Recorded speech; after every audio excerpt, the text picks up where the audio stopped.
یه چیزی نشونتون بدم تا حالا ندیدید. وای این دیگه چیه؟ خدای من چقدر خفنه. واو آقا این دیگه چیه؟ اسمش چیه؟ تیفانی؟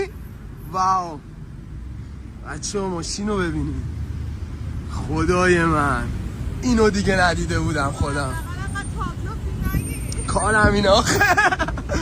از این ماشین هرچی بگم کمه. نگاه کنید. واو فورده تیفانی 1980 این ده هست. وای خدای من خدای من